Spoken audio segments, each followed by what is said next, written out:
bonsoir à toutes et à tous et surtout bien sûr bonsoir Shelley d'avoir accepté cette invitation.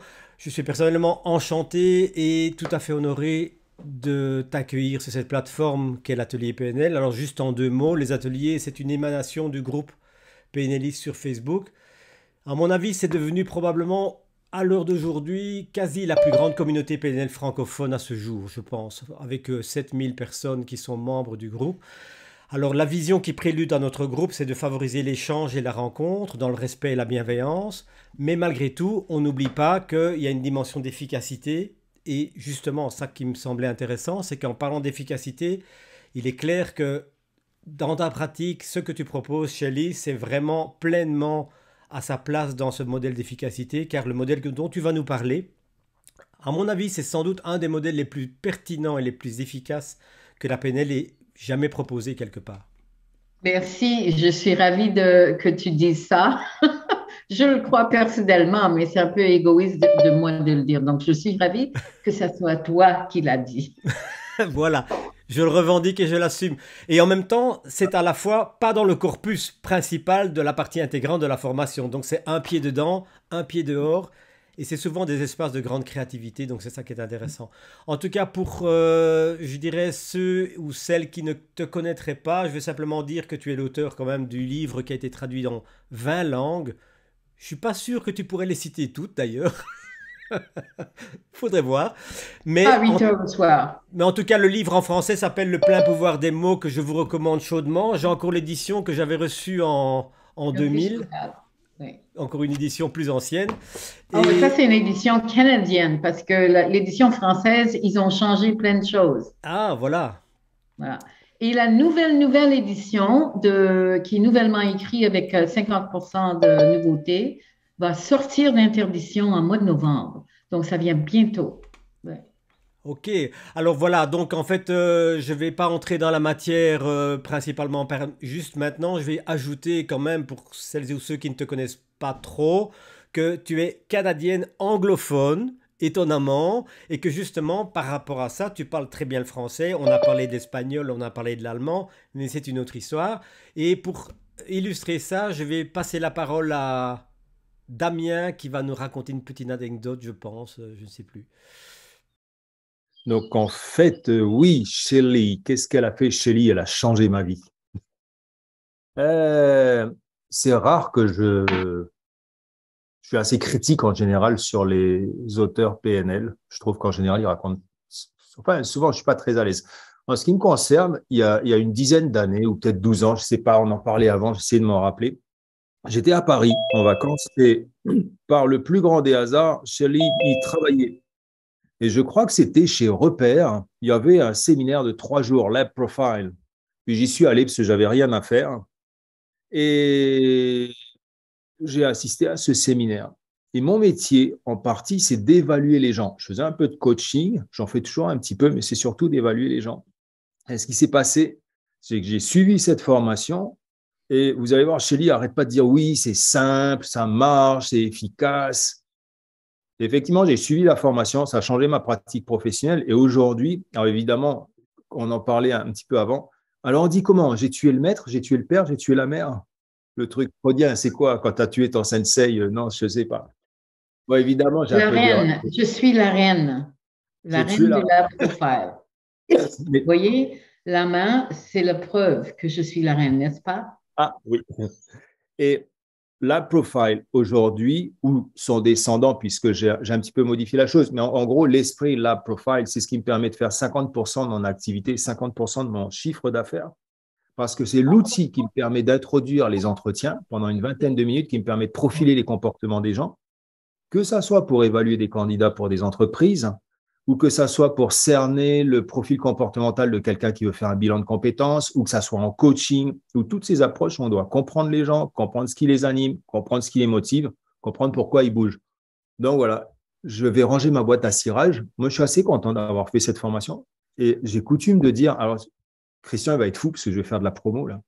Je crois que ça m'avait coûté 70 000 francs. Ça fait combien ça, 70 000 francs? Ça fait 600 euros, 620 euros, quelque chose comme ça. Enfin, pas cher. Je dis peut-être des bêtises sur le prix. Enfin, c'est un truc pas cher. C'était 3 jours. Et quand je vois le nombre de millions pacifiques que j'ai pu faire, assez beau en millions pacifiques, ce n'est pas des roupies, mais quand je vois le chiffre d'affaires que j'ai pu faire d'une manière fiable et sérieuse, que les clients étaient contents, bah, je me dis que c'était quand même la meilleure formation. Tu m'as jamais vu faire de pub, hein, Christian? Bon, je recommencerai plus, hein, j'en ferai plus jamais. Voilà, je pense qu'on m'entend. Je pense sans plus traîner, Shelly, on va te céder le micro, on va te laisser raconter avec la grande curiosité et presque impatience, parce que les gens ont compté les jours sur le groupe avant que tu arrives. Ça me fait très plaisir. Et il me semble qu'il y en a quelques-uns d'entre vous que je connais déjà. Frédéric, on se connaît peut-être? Oui. Et qui d'autre? Alors, je vois des visages, je vois des noms que je connais. Pour commencer, je suis un peu curieuse. Quelles sont vos professions? Est-ce que vous pouvez marquer ça dans le chat? Est-ce que vous êtes coach, psychologue, manager, etc. Pour que ça me donne une idée des zones d'application. Coach, merci Frédéric. Christina, est-ce qu'on se connaît? Ton nom me dit quelque chose. Oui? Penses-tu? Je ne sais pas, mais toi aussi, tu me dis quelque chose. Donc, okay. Je sais que j'ai lu tes livres, mais on s'est croisés quelque part, je pense aussi, je pense, à un moment donné. Tout à fait, à la NLPNL peut-être. Oui, ça c'est possible. Pédagogue, pénaliste, éducatrice spécialisée, formateur, responsable service aux clients, coach formatrice. OK. Donc, coach, formation, graphiste. La personne qui a dit graphiste, est-ce que vous faites c'est Ingrid, est-ce que vous faites le design des sites web, etc., ce genre de choses, ou oui. Design? Yeah. Tout à fait ça. OK, super. Coach, donc beaucoup de gens que vous avez affaire à influencer, à comprendre les gens pour pouvoir faire votre travail. Alors, deuxième question. Quant à votre travail avec des autres personnes, quel sera un défi ou une difficulté qu'il vous pose, par exemple?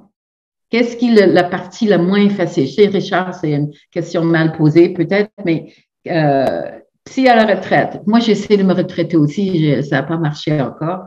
Une difficulté ou un challenge dans le travail que vous avez avec les autres, ce serait quoi? Donc, juste dans le chat, encore une fois, ça va m'aider justement à choisir où on va avec tout ça. Motiver. Abdel, pourrais-tu dire encore plus? Motiver qui à propos de quoi? Se motiver, influencer encore un peu plus de mots, s'il vous plaît. Motiver, influencer qui? Définir rapidement les métaprogrammes. OK, Chantal, dans quel but? Et les autres, tapez quelque chose, il n'y a rien de mal, ça va juste nous aider, ça va approfondir notre conversation ensemble. Partir de là où la personne en est, OK, ça, je crois comprendre ça, Pascal. Comprendre mieux pour mieux aider, communiquer efficacement pour faire passer mon message. Je ne peux pas lire aussi vite. Le plus vite, c'est simplement comprendre et modéliser des stratégies de réussite. Et apprentissage, OK. Aider les enfants à motiver à travailler, voir l'invisible. Moi aussi, je veux voir l'invisible et je veux lire dans les pensées aussi. Communication à l'ancienne, plus directive que les usages actuels. Catherine, je ne comprends pas ce que tu dis. C'est les gens qui communiquent, qui ont un style de communication à l'ancienne dont tu parles. Est-ce que c'est bien ça? Non, c'est moi. Non, c'est moi. J'ai travaillé longtemps dans psycho et psychoéducation avec un rapport qui était moitié psychologique, moitié professeur. Et par rapport aux demandes actuelles qui sont plus de coaching, il faut changer le mode de communication. OK, merci. Et Patrice en PCM, OK, et on identifie les besoins, mais pas remotiver. OK, donc beaucoup de choses sur la motivation, la communication, aider les gens à se motiver, connaître les métaprogrammes des personnes, etc. Alors, je vous donne tout de suite ma philosophie dans tout ce qui est convaincre, motiver, influencer, comprendre. Et la philosophie est très simple. Et vous allez voir, c'est très PNL. C'est pour avoir une influence, il faut aller à l'arrêt d'autobus de l'autre personne. Alors que la plupart des gens, de mon expérience, sont à leur arrêt d'autobus et regardent loin dans la rue et la personne est à son arrêt d'autobus et on agit avec surprise. Mais comment ça se fait? T'es pas encore ici? Parce que au niveau inconscient, on agit, même les PNListes, comme on agit comme si l'autre réfléchit, est motivé et prend les décisions à la même manière que moi. C'est-à-dire, c'est tellement inconscient la manière qu'on prend les décisions, les facteurs qui nous motivent, qu'inconsciemment, lorsqu'on veut convaincre quelqu'un d'autre, on utilise un langage qui met assorti et qui n'est pas assorti à l'autre. Alors, pour la personne qui a dit comprendre facilement d'où vient la personne, quels sont ses métaprogrammes, c'est un outil, une compétence, à mon sens, qui vraiment vaut la peine d'apprendre. Alors, de quoi je vais parler? La première chose que j'ai fait, j'ai scanné pour le contenu. Alors, j'aimerais inviter tout le monde à faire la même chose que moi. Scanner les difficultés pour comprendre un peu le sens. Premier scan. Mais le deuxième scan qu'on pourrait faire, c'est pour écouter les métaprogrammes. Alors, à un moment donné, merci Abdel, tu as donné un peu plus de mots, tu as dit comprendre pour mieux aider. Déjà, je vois aller vers, donc il y a un objectif, et mieux. Mieux, c'est ce qu'on appelle pareil avec exception. C'est une comparaison. Ça veut dire que tu ne demandes pas un gros changement, mais tu veux un processus ou quelque chose qui va lentement vers l'objectif. Ça, c'est caché dans ce que tu as écrit là. Communiquer efficacement pour faire passer mon message le plus vite et simplement possible. Alors, qu'est-ce que je vois là? Là encore, c'est un objectif, mais la plupart des mots sont des choses. On ne parle pas d'une personne, d'une vécu, d'une relation. Communiquer, passer mon message le plus vite et le simplement possible. Donc, ce n'est pas une question relationnelle. Donc, pour que je puisse vraiment, vraiment répondre à ce que demande Stéphane, je vais devoir parler de la chose, de la communication pour communiquer efficacement. Je peux utiliser des synonymes, mais je vais focaliser sur le processus et les noms, les noms, c'est-à-dire les choses. Il y a un mot de ce qu'on appelle option, c'est le mot possible. Alors, lorsque quelqu'un me pose la question sur Shelley, comment peut-on faire? Ça, c'est un code pour que la personne vous indique qu'elle a besoin d'un processus étape par étape. Chaque question qu'on pose en commençant avec le mot comment ou quel est le processus pour Richard Toussouri, là, est une demande d'un processus. Mais alors, quels sont les moyens qu'on puisse utiliser pour?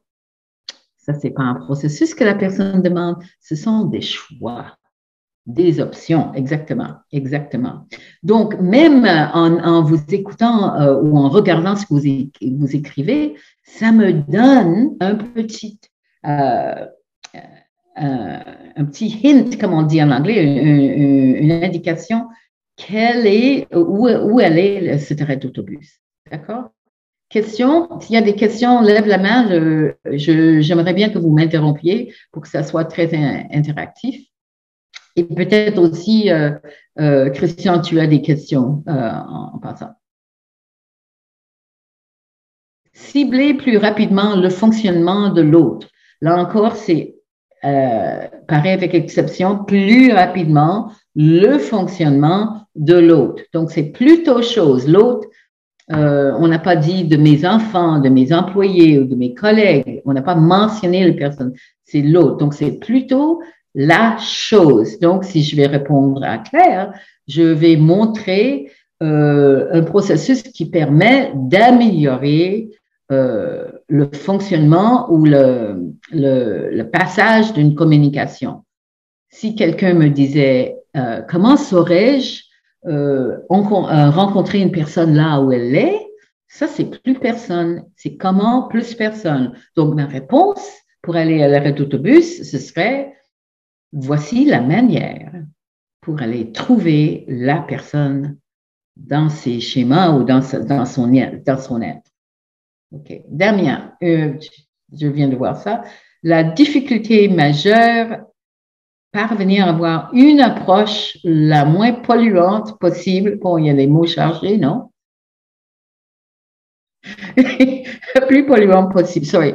Petit commentaire de cerveau, pendant que je lise, bien sûr, qui ne contraignent pas l'autre par mes propres filtres culturels et personnels. Et là, on mettre l'autre partie qui était lui ouvrir un espace, etc. Parce qu'il y a vraiment le truc ne pas polluer et puis que l'autre ait un espace, que la personne soit à l'aise pour parler. OK, donc ça, c'est une deuxième partie. Donc, dans l'écrit de Damien, il a commencé avec les choses qu'il ne veut pas, qui n'est pas polluant, qui n'est pas contraignant et qui n'est pas de mes propres filtres. Et en métaprogramme ou en lab profane, on appelle ça les paroles ou des phrases de type s'éloigner d'eux. Et en coaching, j'aimerais maintenant parler un peu de coaching parce que ce schéma est très, très, très utile. Dans mon expérience, la plupart des clients et des clients potentiels qui cherchent un coach ou qui vont travailler avec un coach n'ont pas une orientation vers un objectif. Est-ce que vous seriez d'accord? Quand vous les rencontrez, ils ont un problème à résoudre. Et la plupart des coachs sur leur site web, moi, je vois des résultats, les processus, qu'est-ce qu'on peut attendre? Ça, c'est aller vers un objectif. Mais l'état actuel de la personne va changer le coach. Et plutôt, elle s'éloigne ou elle voudrait pouvoir s'éloigner d'un problème. Et en plus, une bonne partie, c'est peut-être pas une majorité parce que j'ai pas des chiffres, des gens ne croient pas qu'il y ait une solution à leur problème. Pour un couple de raisons. Parfois, ils croient que ça ne marchera pas pour moi parce que je suis le pire des cas, ou parfois, ils pensent que tout simplement, ça a toujours été comme ça et bon, comment est-ce qu'on peut faire autrement? Donc, ils ont une croyance énorme dans le problème. Et là, vous avez un défi parce qu'il faudrait, à mon sens, et comme on a appris à établir un bon niveau de rapport avec le client, et moi, j'ajoute un bon niveau de crédibilité aussi parce que je trouve que le rapport n'est pas suffisant. Si on n'a pas de crédibilité, la personne ne va pas suivre un processus qu'on va proposer, par exemple. Mais on a le défi d'aller rencontrer la personne là où elle est sans pour autant acheter ses croyances à propos de ses problèmes. Ça n'aide pas le client si on rentre dans le trou avec lui. Ça fait qu'il y a deux personnes dans le trou. Et on a cette merveilleuse expression en anglais. Quand on est dans un trou, on creuse pour sortir du trou. Mais on sait très bien que si tu creuses, tu sortiras pas du trou. You can't dig your way out of a hole, comme on dit en anglais. C'est pas possible. Et donc, c'est pas convenable de rester dans le trou et d'acheter les croyances de la personne. Oh oui, je comprends, c'est très difficile. Et attention au temps de verbe. C'est très difficile et une longue durée. Ça fait que c'est comme ça, c'est la nature de la chose. Et donc, comment avoir une empathie pour la personne, mais garder une distance des croyances qui fait que la personne se tient dans ce trou. Alors, j'utilise comme une métaphore. Et d'ailleurs, j'ai vu aussi des coachs qui ont tellement de cœur et qui veulent tellement aider leurs clients que si le client est dans le trou, non seulement ils vont aller s'asseoir dans le trou avec eux, et que parfois, lorsqu'ils vont sortir du trou, ils vont mettre une corde dans le trou pour que le client puisse sortir. Mais avec une corde, qui doit faire tout le travail pour sortir le client du trou? C'est la personne qui tient la corde. Alors, je recommande une autre métaphore. C'est la métaphore de l'échelle. D'abord, on veut savoir si la personne veut vraiment sortir du trou. Hey, ça peut pas être le fun là-bas, non? Est-ce que alors, attention, langage québécoise. Est-ce que tu es suffisamment tanné là pour que tu aies envie de sortir? Ouais. Donc, de vérifier qu'une personne soit vraiment motivée de vouloir faire autrement. Parce que sinon, très peu de vos méthodes ne vont pas marcher si la personne n'est pas encore décidée qu'elle veut sortir du trou. Est-ce qu'il y a des commentaires, des questions sur ça? Tu as parlé, Shelley, du fameux trou, là, mais si une personne est justement en tant que coach intéressée, bien sûr, par autre, c'est-à-dire en fait une capacité normalement d'empathie suffisante, voire peut-être excessive à certains moments, en fait, on peut voir ça comme deux trous. Si j'arrive à bien lire l'autre personne, je peux tomber dans son monde, pas simplement dans l'émotion, mais simplement dans le modèle du monde et perdre mes capacités. Exactement. Et ça, c'est un gros danger lorsqu'on n'est pas en train de se regarder en même temps qu'on communique avec l'autre. Parce que je pense qu'un des gros cadeaux qu'un coach ou un thérapeute donne à un client, c'est un métavision. Et si on n'est pas capable de faire ce que j'appelle un zoom out pour voir ce qu'on fait et la réaction de l'autre, et qu'on a beaucoup d'empathie, on finit par être dans le trou. Alors, comment est-ce qu'on fait pour faire ça? Moi, j'ai un ancrage. Alors, question de PNL de base, ça, c'est ce que j'appelle coaching Shelley. Ça, c'est presentation Shelley. Et on ne veut pas que presentation Shelley se pointe lorsqu'on a besoin de coaching Shelley parce que c'est pas la même chose. Et j'ai un autre niveau d'énergie. Je suis pompée, je suis encore plus drôle. Là, je suis un peu plus empathique, mais en métaposition. Donc, je me suis ancrée avec une stabilité et une métaposition et une empathie pour la personne et une distance pour ses croyances et ses vues de son problème. Et justement, pour aller la rencontrer sans justement s'asseoir dans le trou, on peut se servir du lab profile. Alors, d'abord, est-ce que son client est dans un mode éloigneur? Est-ce qu'il parle de toutes les choses qui ne vont pas? Si la personne parle des problèmes, elle est en éloignement. Okay. Mais ce qu'on ne sait pas, c'est est-ce qu'elle veut vraiment s'éloigner du problème? Ça, il faudrait vérifier. Donc, si je prends par exemple, je parle à Abdel. OK, Abdel, tu m'as parlé de quelques problèmes, je te prends comme victime. Oh non, sujet, si tu veux bien. Alors, tu m'as parlé d'un certain nombre de problèmes qui t'ont dérangé jusqu'ici. Ma question, c'est est-ce que tu es suffisamment frustré avec ça de vouloir trouver une solution? Oui. OK, donc je vérifie. Alors, moi, je suis sceptique. Donc, avec mes clients, je vais vérifier 2-3 fois qu'ils sont vraiment très motivés. Pourquoi? Ça fait deux choses. Ça me permet de vérifier qu'on ne va pas tomber dans les oui mais. Qui est-ce qui connaît le oui mais? Oui mais, pour éviter à ce qu'on tombe dans les oui mais. Et pour remotiver encore une fois. Alors, Abdul, tu es vraiment sûr que tu veux laisser ça derrière toi? Tout à fait. Comment sais-tu que tu es sûr que tu veux mettre ça dans le passé?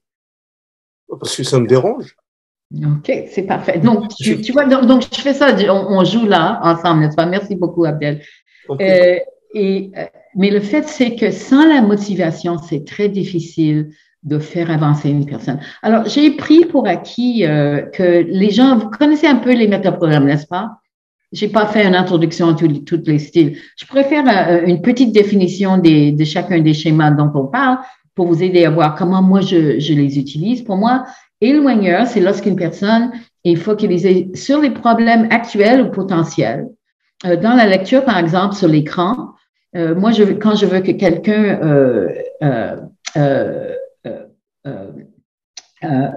fasse une rédaction de mes écrits, je choisis toujours des lecteurs éloigneurs.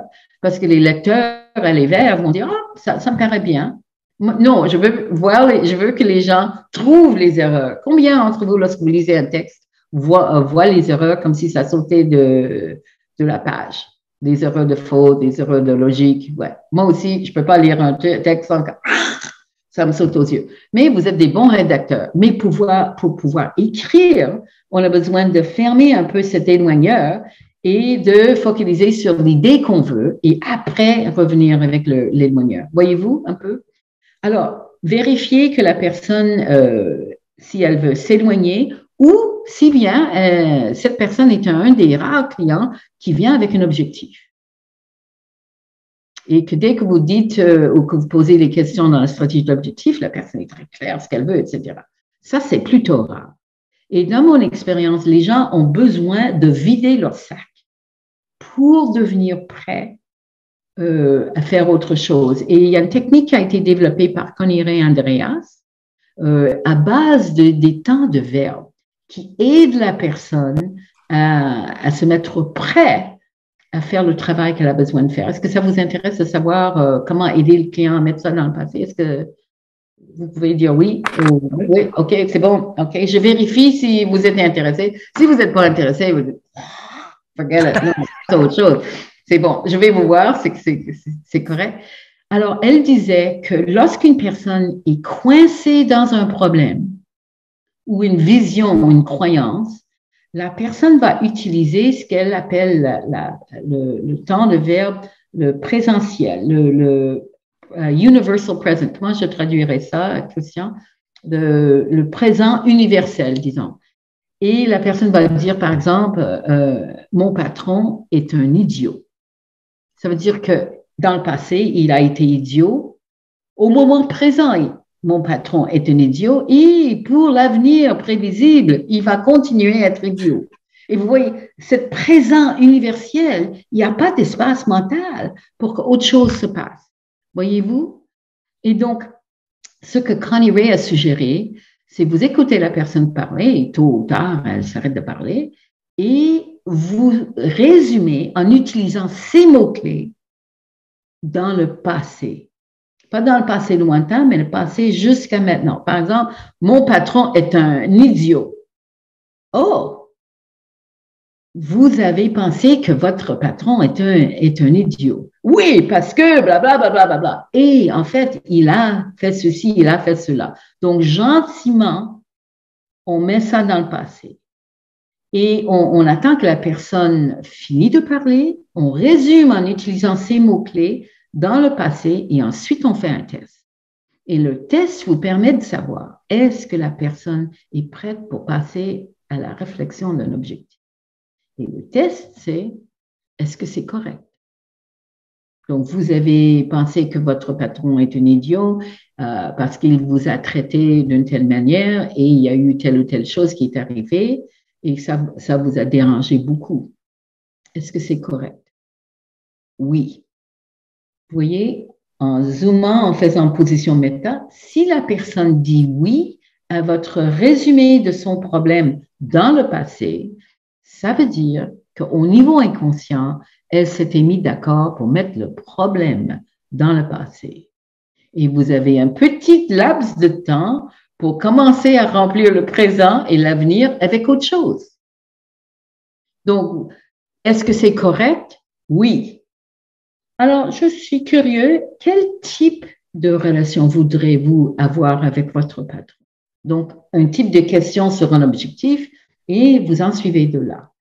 Mais tant que vous ne reconnaissez pas le problème de l'autre et le laissez sortir ce problème, son éloignement et que vous l'aidez à mettre ça dans le passé, il n'est pas encore prêt pour passer à l'aller vers. Est-ce que vous serez d'accord? Ça, c'est très utile.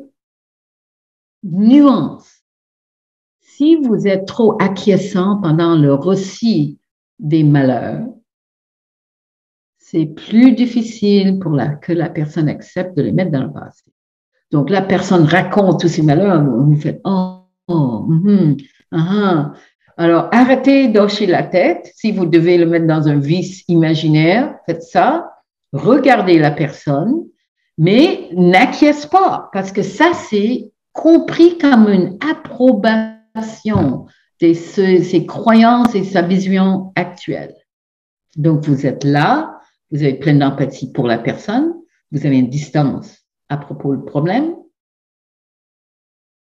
et comme ça, vous aidez la personne à être prêt à s'éloigner de ses problèmes et aller vers un objectif plus intéressant pour elle. Alors, je m'arrête là. Est-ce qu'il y a des questions, des commentaires? Oh, je vois, il y a des commentaires dans le chat. Oui. OK. Questions, commentaires sur le processus de mettre dans le passé Peut-être dans un 8 pour qu'on n'inquiète pas et on aide la personne à mettre ça dans le passé pour s'éloigner et pour aller vers. Question, commentaire? Michel? Non, je disais c'est correct. OK. Alors, DR, c'est qui ça? DR, c'est... OK, Damien. Si je comprends bien, tu réutilises les mots que la personne a utilisés de manière à faire un effet miroir, afin que la personne puisse se parler à elle-même et à déterminer ce qu'elle veut plutôt ce qu'elle ne veut pas. C'est plus compliqué de ce que je voulais, mais je pourrais m'expliquer, Damien. On a compris dans la profile et dans la PNL que les mots qu'une personne utilise ont de l'importance et une résonance chez elle. Si moi, je reformule, moi, dans les années 80, j'ai vécu à Paris, j'étais formatrice de communication et nous avons appris à tout le monde à faire la reformulation dans mes mots. Mais on a compris pour avoir un bon niveau de rapport et de compréhension et de crédibilité, et je pourrais en parler sur comment avoir plus de crédibilité si ça vous intéresse aussi, c'est d'utiliser les mots qui ont une résonance pour la personne. Et ce sont ces mots, pas mes mots. Et on a appris très bien que moi, je voudrais que les choses soient intéressantes. Alors, si je vais pour convaincre quelqu'un d'autre de faire quelque chose, probablement, je vais lui dire, écoute, je pense que tu vas trouver ça intéressant. Mais ça, c'est mon mot, ma phrase pour dire que quelque chose est bon, n'est-ce pas? Et je suis encore là à mon arrêt d'autobus. Je ne suis pas à l'arrêt d'autobus de l'autre personne quand je fais ça.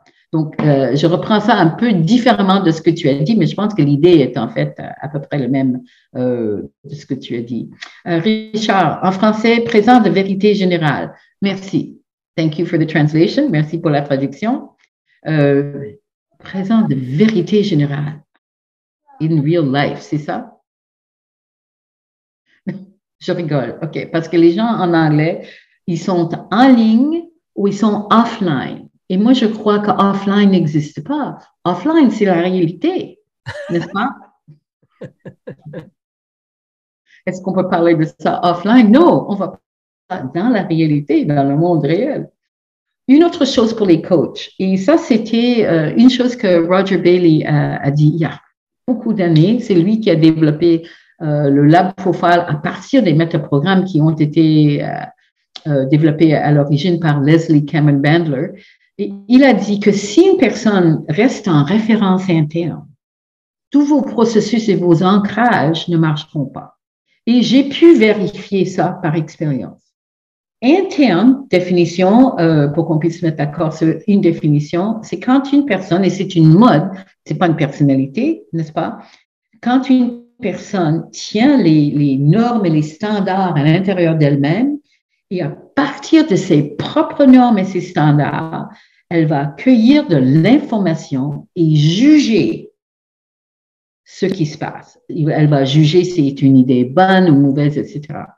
Et quand on n'a pas suffisamment établi rapport et crédibilité et confiance avec une personne, elle va peut-être rester un peu sceptique. Est-ce que vous avez déjà eu affaire avec les participantes dans vos cours qui sont très sceptiques, qui restent là et disent « OK, pourquoi tu dis ça? Je suis pas d'accord avec ça, avec le montant à l'air et tout ça. » Est-ce que vous avez déjà vécu ça? Et c'est un très bon signe parce que peut-être ils vont vous aimer, mais vous n'êtes pas encore crédible à leurs yeux.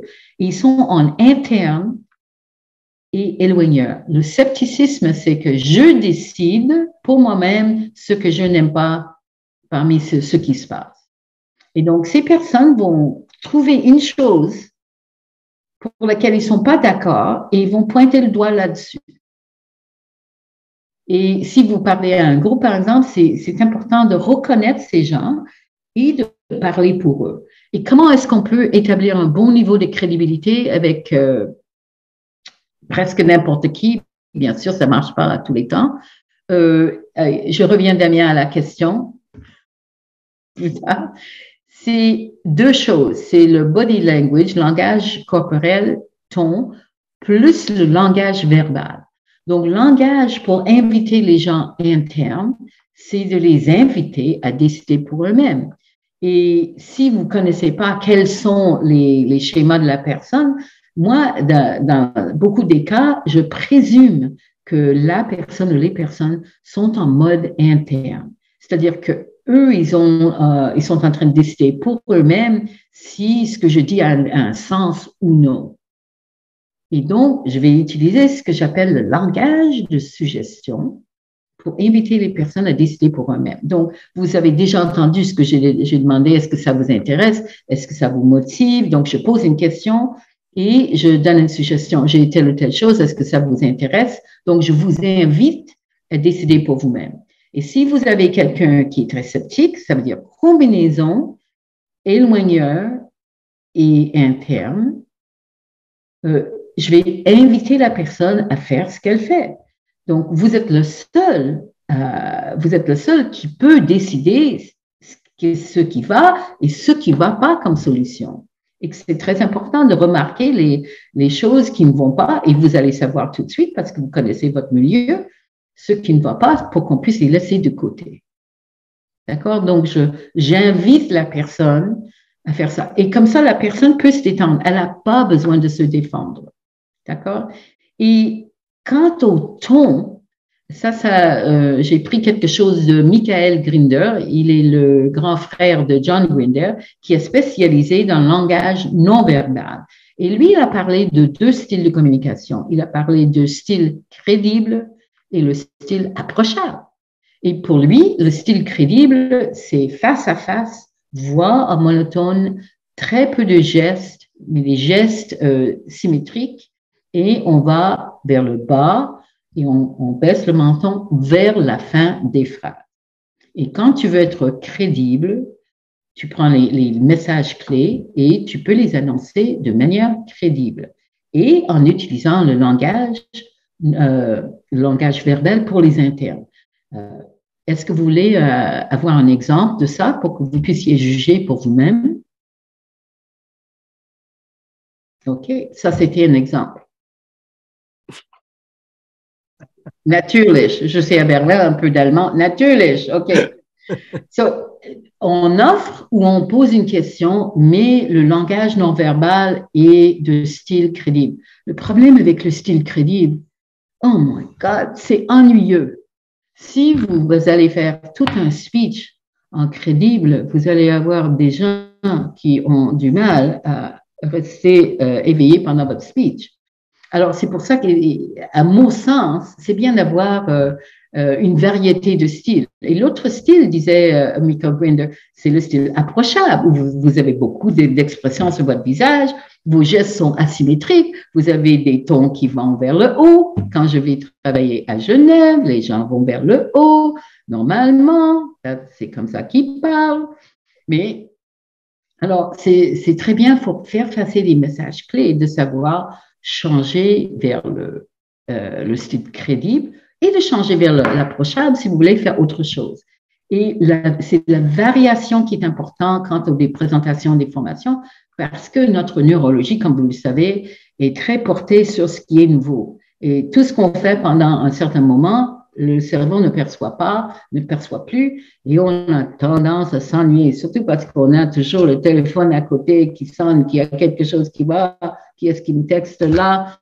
Et donc, une règle que j'ai développée pour moi-même dans la présentation, c'est la règle des 15 secondes. Ça veut dire qu'il y a une compétition tous les 15 secondes entre le présentateur et les choses qui se passent soit sur son ordinateur ou sur son téléphone. Et moi, je tiens à gagner cette compétition-là. Donc, il faudrait que ce soit plus intéressant et plus motivant avec la variation de style et le langage assorti. Est-ce que j'ai dit il faut que? Ça, c'est pas très invitant pour les gens qui sont internes.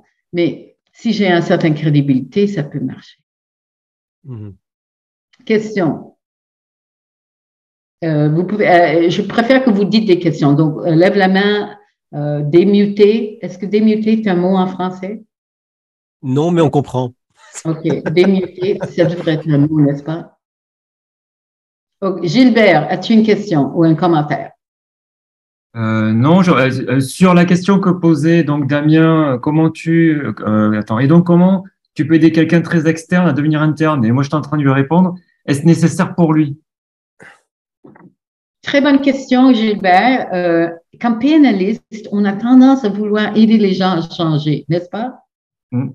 Et dans beaucoup des sites web, on voit changer, changer, changer. La plupart des gens ne veulent pas changer. Ils veulent devenir mieux si c'est nécessaire, mais ils ne veulent pas changer. Et en fait, c'est plus difficile à vendre, si je peux utiliser ce terme, cette métaphore. En fait, je vais revenir à la question d'Amienne. Ne t'inquiète pas, c'est pas encore fini. Je dirais, c'est mieux d'aider la personne à utiliser ses propres déclencheurs, ses propres schémas, mais en mieux. Par exemple, parfois, on fait un recadrage. Ça, c'est aider quelqu'un à utiliser une compétence qui va pas très bien pour un contexte, à l'utiliser bien dans un autre contexte. Si quelqu'un est vraiment très agressif, mais elle a de la persistance. C'est une question de timing parfois. Mais parfois, on a des gens qui ne veulent pas continuer à avoir un certain schéma. Dans cet exemple, c'est externe. Ils veulent devenir plus autonomes et moins dépendants, éloigneurs, moins dépendants sur la vie des autres. Est-ce que c'est de ça que tu parlais, Damien? Démute-toi. Pourrais-tu te démuter, s'il te plaît? On ne t'entend pas. J'ai mon raccourci clavier qui fonctionne pas et je pensais que c'était démuté. Oui, Richard Bandler disait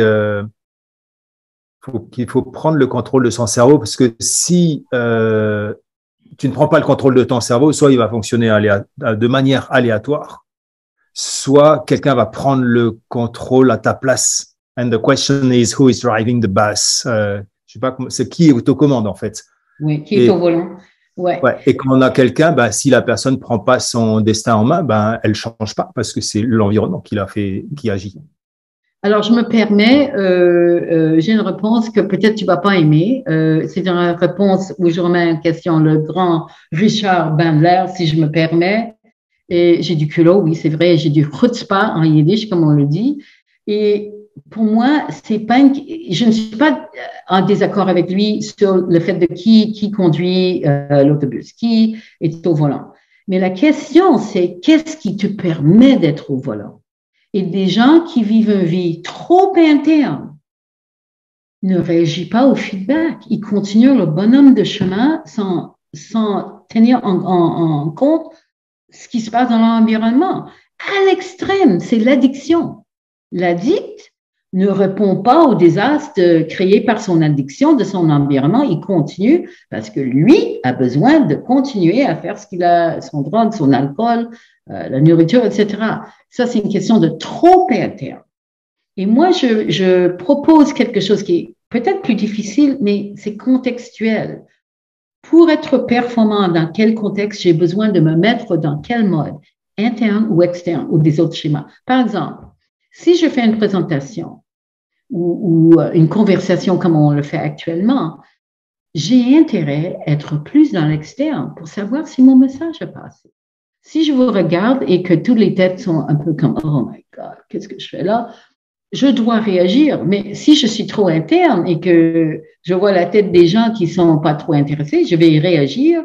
Ça va me toucher et ça me permet de réagir. Et dans le recrutement, par exemple, service aux clients, si on met trop de gens face aux clients qui sont trop internes, lorsque le client a un problème, il croit que le client est un peu idiot, ou pas trop intelligent ou déraisonnable.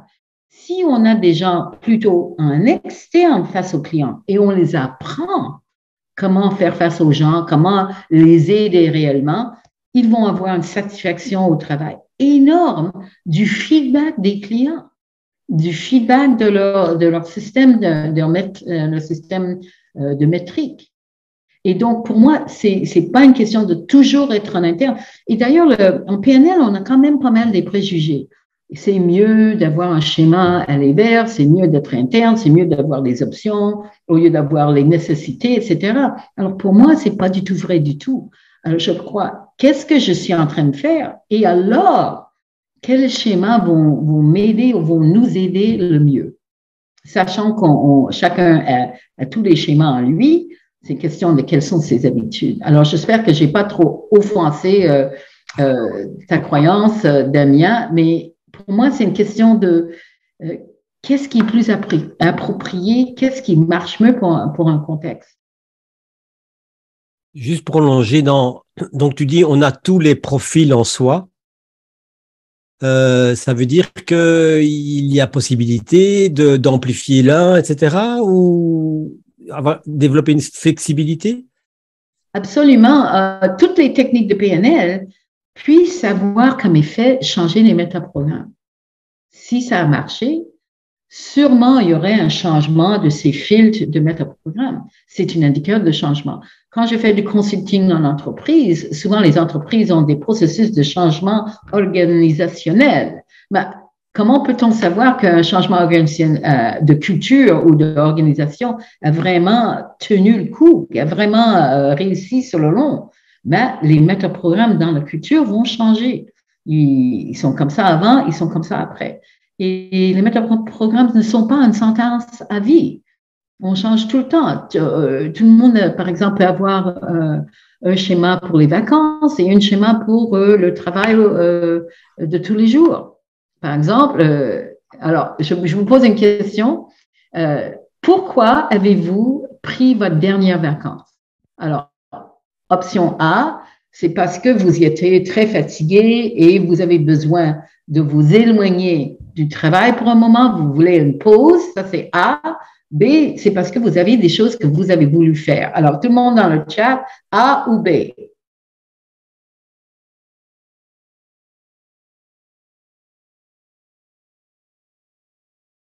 OK, on a beaucoup de B, quelques A. Ma femme m'a obligé, donc c'est B. Non, c'est A.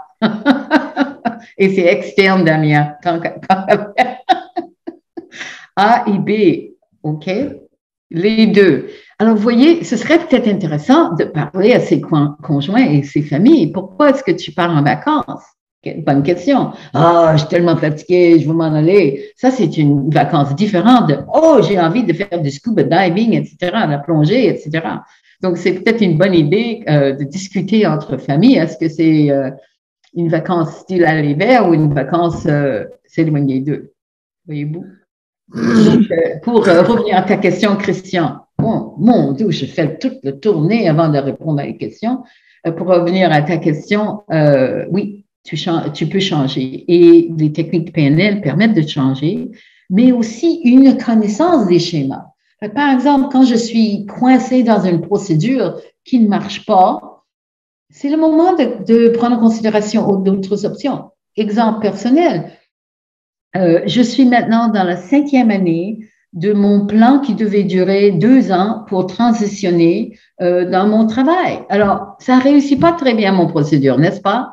Alors, au mois de juin, je me suis rendu compte que ma procédure ne fonctionnait plus et donc j'ai changé ma procédure. Donc, j'ai considéré d'autres options. Et là, c'est un indice. Si vous avez des objectifs et que vous ne les réalisez pas, qui a des objectifs comme ça? Vous dites qu'ils sont importants, mais on ne sait pas, ils sont jamais en haut de la liste des choses à faire. OK.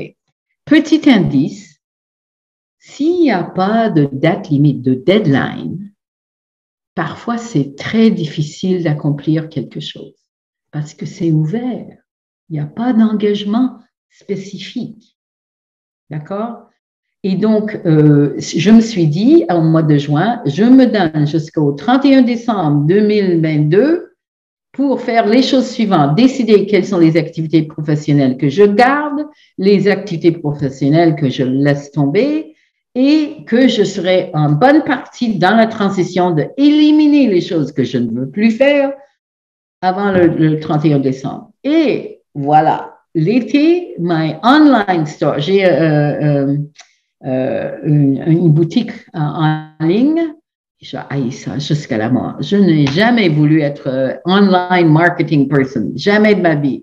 Donc, j'ai quelqu'un qui va le prendre pour moi et mon software Libreta qui lit les métaprogrammes dans les textes. On l'a développé avec l'intelligence artificielle, mais c'est pas moi qui a pu vraiment trouver les gens pour vraiment le lancer. Et donc, l'éternité, c'est long, surtout vers la fin. Woody Allen, lovely. Merci, Richard. Et Et donc, avec un deadline, une date limite, ça focalise l'attention. Ça focalise l'attention. Et donc, deadline, c'est éloigneur. Ce n'est pas aller vers, parce qu'on veut éviter de manquer sa date limite. Ça reste là comme une menace qui nous motive. Oui, merci Christina, je suis d'accord, c'est un rêve, c'est pas un objectif. Catherine, pourrais-tu démuter, nous dire un peu plus, c'est ton cas, eh bien cela n'est pas mon style, je vais devoir manipuler nouveau métaprogramme. Pourrais-tu nous en dire un peu plus, Catherine? Je devrais être en retraite et je ne le suis pas. Et ça fait des mois que ça dure. Il y a toujours quelque chose qui a comme moi qui peut le faire. Voilà. Alors, un deadline, ça pourrait aider. Donc, les gens autour de vous vont s'organiser autour du deadline aussi. Mais il faudrait que tu sois sérieuse, que c'est le deadline. Après ça, le deadline, ils ont déjà repoussé X fois. Ils ont fait intervenir un tel, ils ont fait intervenir un tel, ils ont fait intervenir un tel. Donc, je suis d'éducation psy, rigide, honnête, claire et tout, mais là, je crois qu'il va falloir changer à de nouveaux métaprogrammes. OK. Et qu'est-ce que tu comptes faire? OK, écoutez-moi tout le monde, je vais assortir mon langage à celle de Catherine. Pour ne plus avoir ce problème de toujours rester là, qu'est-ce que tu crois faire? Qu'est-ce que tu comptes pouvoir faire? Eh bien, il va falloir que j'analyse beaucoup mieux leur motivation et que je fasse jouer les carottes. Les carottes et peut-être les bâtons aussi. Qui sait? Voilà. Je crois que je vais... Merci, Christina. Ouais. OK. Alors, quelqu'un d'autre a une question sur les métaprogrammes et les utilisations? Oui. Tu disais tout à l'heure, je refais un petit marche arrière, tu disais tout à l'heure que par rapport aux vacances, on veut partir en vacances, discutez-en avec la famille, etc. Et donc, si la conjointe part parce qu'elle en a marre, elle veut éviter le machin, et que toi, tu pars t'éclater, ça annonce quoi comme vacances, ça?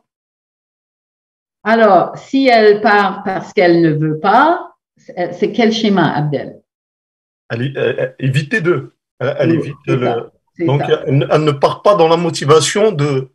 Aller vers quelque chose. Alors, voilà. Et que le conjoint, lui, part dans cette motivation-là, ça annonce quoi comme vacances? Alors, ça annonce les vacances de toutes les familles que je connaisse, d'abord, n'est-ce pas? Il y a un qui dit non, j'ai pas envie. L'autre qui dit oui. Ça vous semble familier.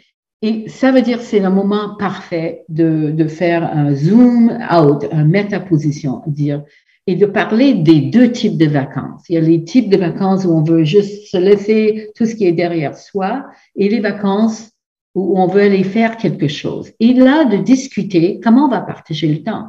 Parce que parfois, une personne a besoin de repos avant de pouvoir faire quelque chose.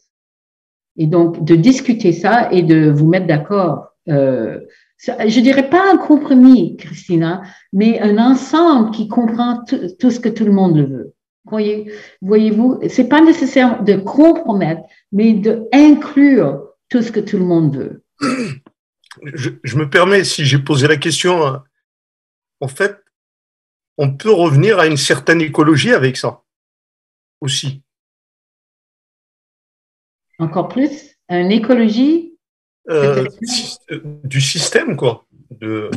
Dire comment on peut partager, un tel est comme ça, un tel est comme ça, comment on peut faire en sorte que l'union, enfin, qu'on parte tous et que chacun y tire profit. Voilà. Et imaginez que ça, c'est la règle du jeu, c'est qu'on discute ensemble pour savoir qu'est-ce que tout le monde veut et on est créatif, on va considérer des options pour que tout le monde puisse avoir ce dont il a besoin. Et vous voyez, ce qu'on a dû faire, c'est qu'on a dû parler en méta. Mais la plupart des très bonnes relations sont des relations où les personnes de ces relations se permettent de parler méta. On parle sur comment est-ce qu'on parle. Mon mari, qui n'est pas vraiment mon mari, mon ingénieur allemand avec qui je vis ici à Berlin et au Canada, et on a une politique de famille. No more winter, pas plus d'hiver. Et donc, on va souvent vers le Mexique pour éviter, vous m'entendez, n'est-ce pas, éviter le froid et le dark. Voilà. Et donc, nous, au lieu de se marier, on a décidé qu'on allait faire un commitment celebration, une célébration de notre engagement. On a fait une fois au Canada, où je vivais, une fois à Berlin. Et ce qu'on a fait, c'est qu'on a négocié une liste de promesses. Et parce que quand tu te maries, tu dis oui, mais tu dis oui à quoi? Ça, c'est pas listé, n'est-ce pas? Donc, on a décidé de négocier. Et on a passé quelques mois à négocier qu'est-ce qu'on promet par rapport à la santé. Ça, c'est quelque chose qui n'est pas encore résolu. Lui, il fait partie du système de santé en Allemagne, moi au Canada. Si on a vieilli un peu plus, qu'est-ce qu'on va faire? Est-ce que je viens en Allemagne? Est-ce que je viens au Canada? Ça, on n'a pas encore résolu. Mais on s'était garanti qu'on prend soin les uns les autres. Et on a promis qu'on prend soin de sa propre santé pour avoir une longue vie avec l'autre. Et donc, on a fait une série de promesses et de temps en temps, on regarde nos promesses, on regarde la façon comment on communique ensemble dans un mode méta pour savoir quels sont les problèmes, des choses qu'on ne veut plus faire, qu'on a des mauvaises habitudes ou quelque chose, et quelles sont les choses à rajouter plus ou à renforcer ou qui marchent bien. Et ça, c'est une question de méta. Et les métaprogrammes, ça vous permet un peu de faire ça, d'être conscient que si une personne s'éloigne de quelque chose, il parle de ce qu'il ne veut pas, il va vers, est-ce qu'il prend des choix, des options, est-ce que la personne croit qu'il y a une bonne manière de faire quelque chose? Est-ce qu'elle veut que les choses restent les mêmes ou qu'elles s'améliorent? Donc, les métaprogrammes pourraient vous aider justement à cerner votre arrêt d'autobus et l'arrêt d'autobus des autres personnes, y compris un grand groupe de personnes. Donc, merci, je te remercie pour la question. J'espère que c'était une réponse. Oui, merci. Alors, si tu permets, Christian, je viens à Paris la semaine prochaine et le 14-15, j'ai 2 jours sur Lab Profile chez Repère. Il y a encore des places. Nous allons justement couvrir tous les déclencheurs de motivation, une bonne partie des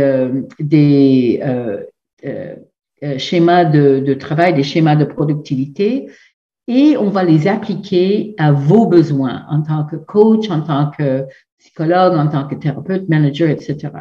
Et donc, je me réjouis à cette opportunité de venir à Paris et j'espère que si vous avez le temps, le 14 et le 15, de venir chez l'Institut Repère. Peut-être, Christian, tu peux donner une information. Oui, Shelly fait bien de le remarquer. Les ateliers PNL peuvent vous offrir une ristourne de 10% pour la formation qu'elle va animer les 14 et 15 octobre à l'Institut Repère à Paris. Si vous voulez en bénéficier, allez voir le lien qui est dans la description de cette vidéo. Y a-t-il des questions sur le programme? Y a-t-il d'autres dates que le 14-15? Oui, l'année prochaine. Sorry, toutes mes lives, désolé. Il y en a beaucoup qui seront pensionnés, peut-être. Oui. La formation pourrait faire à distance. Patrice, sur mon site web, j'ai un programme sur MP3 qui est un enregistrement d'un programme complet sur la profile en langue française et vous allez avoir la joie, je dis de manière sarcastique, d'entendre mon français qui navigue entre les 2 bords de l'Atlantique avec les questions posées par le groupe. Donc, il y a ça comme alternative et ça vous permet justement au moins de vous familiariser de manière pratique avec des schémas. Malheureusement, ça donne pas l'interaction, mais au moins c'est un début. Et pour que vous sachiez, une fois dans l'année, live online, ça veut dire en ligne, nous offrons un cours qui s'appelle consultant formateur au Lab Profile. C'est en langue anglaise, mais nous avons des participants de toutes les langues, de tous les pays. Et ça, c'est au mois d'avril. C'est 3 jours de suite. Et je pense que, Christian, tu vas avoir un lien pour ce programme aussi. Et le programme de base est quand même un prérequis. Donc, il faudrait lire le livre et avoir fait un programme de base pour pouvoir assister au programme de consultant. Patrice. Oui, Michel. Donc, c'est pas un cours à distance comme si j'étais présent à Paris, quoi, je veux dire. Le consultant formateur coach. Non, le 14 et le 15. Oh non, le 14-15, je suis là à Paris en personne, vive voix. Il y aura quand même. Oui, moi, je serai à Paris, oui. Oui, mais le cours à distance ne sera pas possible, donc je ne serai pas te voir. Non, tu peux. On va faire hybride, et donc il y aura des gens dans la salle de cours et des gens sur le computer. Donc, si tu es loin, par exemple, tu ne peux pas venir à Paris, je vais vous voir votre beau visage sur mon ordinateur et on va jouer comme ça. OK. D'accord. Est-ce qu'on va vous voir, Patrice? Je réfléchis. Maybe. OK. Ouais. En fait, pour ma part, j'ai déjà une expérience dans les métaprogrammes, donc je sais pas jusqu'où vous allez dans le détail ou plus. Alors, Patrice, tu viens et on va t'aider à avoir des objectifs et on va combler à tes objectifs. Ce sont des gens, beaucoup de gens qui ont un maître praticien, donc ce c'est pas des newcomers, c'est pas des beginners. Okay. Il y aura quelques beginners, mais on va les embriquer là-dedans. Donc c'est à vous de décider dans quelles applications ça vous intéresse. Et moi, je navigue le bateau. Ok, c'est merci. une métaphore, n'est-ce pas? Absolument. Damien? Oui. Est-ce que, Shelley, il marche mon micro? Oui, il marche mon micro. J'avais oublié de le couper. Oui, on t'entend. Oui. Est-ce que tu as des formations, des séminaires, des groupes de travail? Tu sais, pour les vieux comme moi qui utilisent les choses depuis peut-être plus de 10 ans et qui le font sur une base quotidienne et qui ont envie de faire un refresh, peut-être, tu sais, comme on a tous des approches qui sont différentes, confronter des points de vue, my in English, poder hacerlo en espagnol, m'en fiche la langue, mais en fait, je vois pas de programme comme ça. Vraiment. Tu voudrais avoir un programme de refresh. C'est drôle, on a refresh, pensé à faire parce ça. que Oui. La problématique, c'est tu pratiques quelque chose depuis 10 ans, puis après ça, tu fais ta sauce, mais tu en parles à personne parce que le problème de devenir assez expert, c'est que tu parles à personne, pas. Ouais. Je sais pas comment répondre. Qu'est-ce que tu veux que je dise? Je sais pas. Si tu as des programmes un peu avancés, c'est bien. Sinon, je sais pas. Le programme avancé à ton niveau, ce serait le consultant formateur. Je recommande. Parce qu'à ce moment-là, quelle est la différence? Et Damien, ça pourrait t'intéresser. C'est que lorsqu'on va faire, et Patrice, lorsqu'on va faire le programme à Paris et le programme sur les MP3, c'est une introduction approfondie des schémas et comment se servir de chacun des schémas dans les applications différentes qui intéressent les gens. Au niveau consultant formateur, on va utiliser les schémas en combinaison. Et j'ai commencé à vous donner ça un petit peu ici. Éloigneur et interne. Comment est-ce qu'on fait face à ça? Qu'est-ce qu'on fait avec ça? Parce que le travail que je fais en tant que consultant, parfois, c'est de décerner ou de détecter le processus d'achat d'un gros groupe de clients pour une société. Par exemple, il y a 2 étés, j'ai travaillé avec Volvo en Suède et Volvo a un nouveau programme où on peut abonner à une voiture. Et le démographique, les gens qui s'intéressent à ça sont différents du vieux bon suédois qui achète un Volvo 30 kilos, etc., qui a un diplôme universitaire. C'est tout un autre marché. Et donc, avec les recherches qu'ils ont faites, ils m'ont demandé de venir décodifier en séquence de combinaison de schémas quelle est la séquence de processus d'achat de ce démographie, de cette tranche de personnes. Et donc, ça leur a donné le langage à tenir à chaque fois. Mais on apprend ça dans le cours de consultant formateur. On apprend comment, en recrutement, équilibrer les équipes avec une combinaison de schémas. Par exemple, tu as une… Yeah. Je suis un petit peu plus loin. Dans mes deux collègues, il y en a une qui parle à peu près anglais et l'autre, elle est vraiment… elle est au Canada actuellement et elle est allée à Toronto hier et elle a un peu du mal. Et comment ça, c'est quand on est un peu basique en anglais, on peut quand même participer ou pas? La seule chose que je pourrais te dire, c'est deux choses.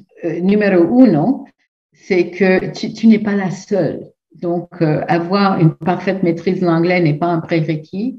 Et deuxièmement, va sur mon YouTube channel. Donc, sur YouTube, vous pouvez chercher mon nom et écouter les vidéos. J'en ai quelques courtes vidéos.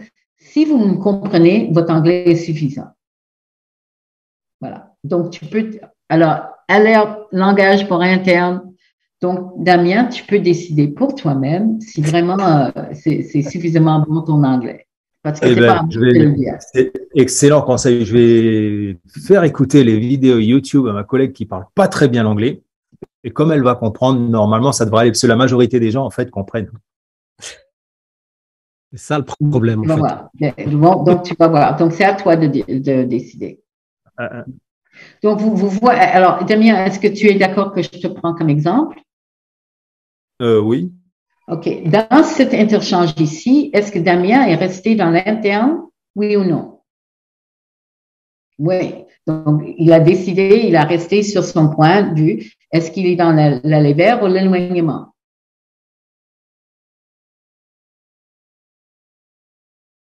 Allez vers. L'éloignement. Donc, quand je dis une chose, il décide et il voit pourquoi ça ne va pas. Donc, je n'ai pas réussi à établir un bon niveau de crédibilité avec Damien à propos de cette chose-là. Donc, merci Damien pour l'exemple. Donc, on voit que même la reine n'est pas parfaite. Ceci dit, la reine, elle a quand même réussi à me faire trouver une stratégie pour convaincre mes deux collègues, surtout celle qui est résistante à l'anglais, d'assister à l'atelier si jamais je le fais. Donc, elle a fait du bien. Alors, je te félicite parce que tu nous donnes un autre exemple. Merci beaucoup. Donc, je joue avec toi, Damien. C'est pas très gentil de ma part, n'est-ce pas? Mais c'est très amusant, n'est-ce pas? Oui, absolument, je confirme. Okay, merci beaucoup, je te remercie, Damien. Je dois partir, j'ai une réunion qui vient.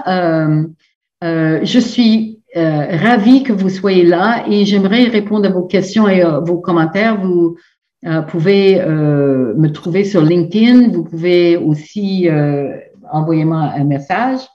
Merci Fanny, c'est très gentil. Et si vous avez un commentaire ou une question, je suis ravie de continuer la conversation et j'espère qu'on va voir quelques-uns parmi vous à Paris ou à distanciel. Et quelqu'un m'a posé la question sur la Suisse. En ce moment, le seul endroit où je donne ces cours en Suisse, c'est au CERN. Donc, je suis à Genève une fois dans l'année ou en distanciel pour le CERN, mais à part ça, en ce moment, j'en ai pas malheureusement en Suisse. Sorry. Yeah. Toute bien light, yeah. Merci infiniment, Shelly, pour avoir accepté l'invitation. Je pense que nous sommes tous comblés, honorés et enchantés. Donc, on va pouvoir maintenant digérer ça à notre aise. Et j'espère effectivement que beaucoup seront convaincus que c'est des options intéressantes à explorer, que ça va ouvrir énormément de portes et libérer une pratique d'une certaine manière. Donc, merci beaucoup à tous les participantes et participants. Encore une fois, merci Shelly et à très bientôt sur d'autres aventures. Merci beaucoup, ça a été un gros plaisir pour moi et à bientôt, j'espère. Merci. Au revoir. Ciao, ciao.